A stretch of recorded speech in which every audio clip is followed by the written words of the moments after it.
In part 1 of our recap of the entire Mortal Kombat series, we dove deep into the franchise's lore and the thousands of years that led up to the first game, before then moving on to talk about the events of the original Mortal Kombat itself, which saw Liu Kang defeating Goro and Shang Tsung in the tournament to protect the Earthrealm from being invaded and merged by the forces of Outworld and Shao Kahn.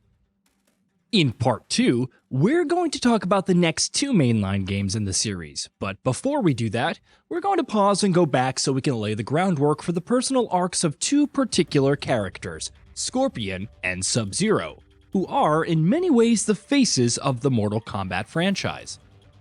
Both belong to different factions, with Scorpion, aka Hanzo Hasashi, being a member of the Shirai Ryu, a clan of Japanese ninjas, and Sub-Zero, also known as Bi-Han, being a member of the Lin Kuei, a clan of Chinese ninjas. These 2 clans, however, have long been embroiled in a fierce rivalry that precedes even that of Scorpion and Sub-Zero, which goes back to the founding of Shirai Ryu, which was created by a man named Takeda, a member of the Lin Kuei, who broke away from the Chinese clan and started his own faction in Japan. This rivalry between the 2 clans goes on to be used as part of the scheming manipulations of a sorcerer named Quan Chi, a man who reports to Shinnok, who was defeated, exiled, and banished thousands of years ago, and has been trapped in Netherrealm ever since. Shinnok tasks Quan Chi with finding and retrieving an ancient amulet, using which he will be able to bend dimensions to his will and break free of Netherrealm. His ultimate goal? To invade and conquer Earthrealm. In order to get his hands on the amulet, Quan Chi hires 2 people separately, with neither being aware that either is also involved. He hires both Scorpion and Sub-Zero to retrieve the amulet for him, hoping to have one as insurance in case the other fails in his task. During his missions, Sub-Zero crosses path with Scorpion and kills him. All of this, of course, happens before the events of the original Mortal Kombat, with Scorpion in the game having returned in undead form, driven only by his need to avenge his death and the death of his clan. Speaking of which, as payment for Sub-Zero upon retrieving the amulet, Quan Chi enables the Lin Kuei to completely decimate the Shirai Ryu, which is why when Scorpion does reanimate, he holds Sub-Zero responsible for everything that he's lost.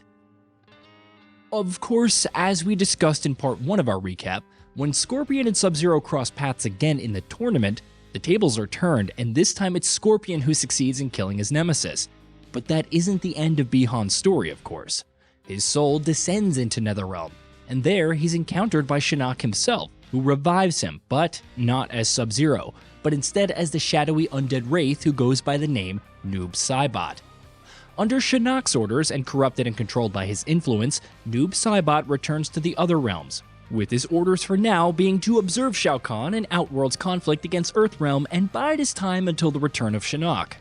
That's all the time we'll be spending on Shinnok for now, but there's a great deal more of him to come in future parts, so keep his name in mind. For now, however, it's back to Shao Kahn and Outworld, because even though Shang Tsung failed to win a 10th consecutive Mortal Kombat tournament in his stead in the first game by the time Mortal Kombat 2 kicks off, the Emperor has a new plan in motion. Upon returning to Outworld after his defeat and begging for mercy in front of Shao Kahn, Shang Tsung advised the Emperor to compel Earthrealm to participate in a false Mortal Kombat tournament hosted in Outworld, itself as a part of a larger plan. What plan exactly? We'll get back to that later.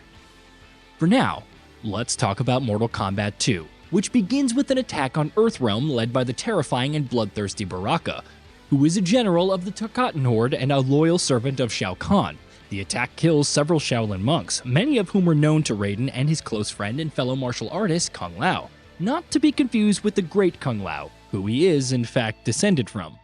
Of course, the attacks also serve as a summons for Earthrealm's warriors to Outworld, where a new Mortal Kombat tournament is being held. And, enraged by their fresh losses, Earth's forces once again head out to participate in the tournament. This time, the forces for both sides are larger than they were in the first game. On the side of Earthrealm, we have a number of familiar faces, including the likes of Raiden, Liu Kang, the defending champion of the Mortal Kombat tournament, and the actor Johnny Cage, who once again joins Liu Kang. Meanwhile, they are also joined by Kung Lao, as well as Major Jackson Briggs, also known as Jax, a US Special Force soldier whose primary purpose of going to Outworld is to find and rescue his partner Sonya Blade, who was captured by Shao Kahn's forces after the events of the first game. Earthrealm also has a few unexpected allies by its side this time, chief among them being Sub-Zero. This, however, is not the Sub-Zero that you know. Bi-Han is of course currently out there as Noob Saibot. Unbeknownst to everyone else, while in his absence, the mantle of Sub-Zero has been taken up by his younger brother, Kuai Liang, who is also a member of the Lin Kuei clan and believes his brother to be dead. This new Sub-Zero is also joined by fellow assassin and close friend Smoke, and both of them have now been tasked by the Lin Kuei to kill Shang Tsung to fulfill a contract, which Bi-Han, the previous Sub-Zero, was unable to do. With Shang Tsung in their crosshairs, the two of them align themselves with the forces of Earthrealm for the purpose of the tournament in Outworld. And what about Outworld's forces? A number of warriors represent Shao Kahn in the tournament, with the sorcerer Shang Tsung once again being one of them. His personal bodyguard Reptile also participates, while Scorpion, who isn't aware that this new Sub-Zero isn't the one he killed in the events of the first game, is hell-bent on killing his sworn enemy again, which sees him allying with the Outworld. Shao Kahn's forces also include Baraka, Goro's successor Kintaro, as well as Kitana, the adopted daughter of Shao Kahn, who has been under his spell since the invasion of Edenia long ago, as well as Mileena, a clone of Kitana made by Shao Kahn. A couple of characters who start the game allied with Outworld do end up switching sides, however. One of them, surprisingly enough, is Scorpion, who learns during the tournament that this Sub-Zero is not the man he previously defeated and is instead an honorable and noble warrior whose brother he killed. Vowing to protect the new Sub-Zero at all costs, Scorpion joins forces with Earthrealm. Someone else who defects from Outworld's side is Kitana. After Shao Kahn's spell on her breaks, she regains her memories of Edenia, of how it was conquered by Outworld, and of her mother Sindel, who is the queen of Edenia, who killed herself not long after the realm was destroyed and merged by Shao Kahn's forces. Kitana and Mileena lock horns after their former defects, and the fight ends with Kitana killing her so-called sister. After that, she's branded a traitor by Shao Kahn, though she manages to escape. During the tournament itself, Jack succeeds in finding and rescuing Sonya while the forces of Earthrealm once again prove victorious. For the second time in a row, it is Liu Kang who's declared champion, after he defeats Shang Tsung, Kintaro, and finally Shao Kahn himself. But though Earthrealm wins the tournament, it turns out that it was a setup by Shao Kahn merely as a distraction, because while their warriors were fighting in the tournament over in Outworld, Shao Kahn was putting the pieces in place to begin a secret invasion of Earthrealm. With the help of Shang Tsung and using ancient magic, Shao Kahn revives Sindel, the former queen of Edenia, bringing her back so that she doesn't have her memories and is instead fully under his influence. However, rather than reviving her on Outworld, he does so on Earthrealm, following which he's able to use her to open a portal to the realm, thus beginning his invasion of Earth. Before we get to the actual invasion though, let's take a diversion and talk about Sub-Zero and Smoke, because the two Lin Kuei assassins are, of course, unsuccessful in their mission to kill Shang Tsung. But not only did they return home empty-handed, after coming back to the clan, things only go from bad to worse for them. Between the events of Mortal Kombat 2 and 3, when Sub-Zero and Smoke return, they find that the Grandmaster of the Lin Kuei has enacted a new policy of sorts. Hoping to create the most lethal and effective warriors for the clan, he has begun the Cyber Initiative, which essentially takes Lin Kuei soldiers and turns them into deadly cyborgs. Some members, like two assassins named Sector and Cyrax, have already been cyberized. But Sub-Zero and Smoke both refuse to go along with the clan's new direction. Both are declared traitors, and though Sub-Zero is able to escape, Smoke is captured and transformed into a cyborg.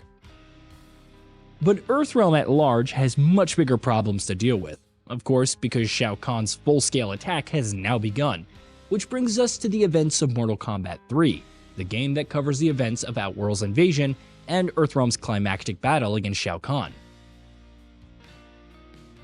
That battle does not begin well for the good guys. Heavy casualties are instantly incurred.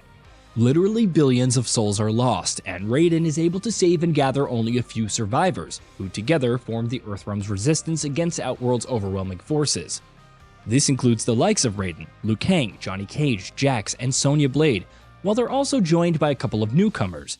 There's Curtis Stryker, a police officer who emerged as one of the only surviving in an entire bustling metropolis after it was decimated by Outworld's forces. Nightwolf, a powerful Native American warrior who received visions of Shao Kahn's invasion before it happened and has decided to fight to defend Earthrealm. And Cabal, a mysterious soldier with superhuman speed, who was once a member of the Black Dragon and now lives with a heavily scarred face and needs constant use of a respirator to breathe. Believing that Kano, who of course is also a Black Dragon member, is responsible for his current condition, Cabal is out for revenge. Kano, meanwhile, has sided with the Outworld forces, with his enemies Jax and Sonya still hot on his tail, as they have been for a while. Meanwhile, Sub-Zero has joined Earthrealm's forces, as well as Scorpion, who has of course sworn to protect Kuai Liang. Sub-Zero runs into a few hairy situations of his own in Mortal Kombat 3, with the Lin Kuei having programmed the cyberized versions of Cyrax, Sector, and Smoke to hunt down and kill him.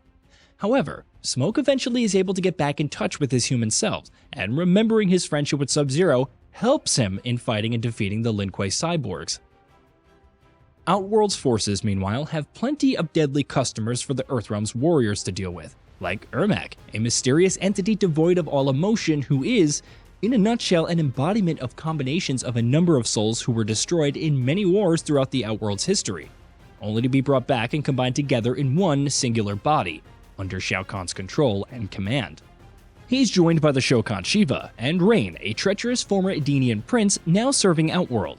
Then there's Motaro, a centaur and the head of Shao Kahn's forces, handed the responsibility of eliminating Earthrealm's resistance.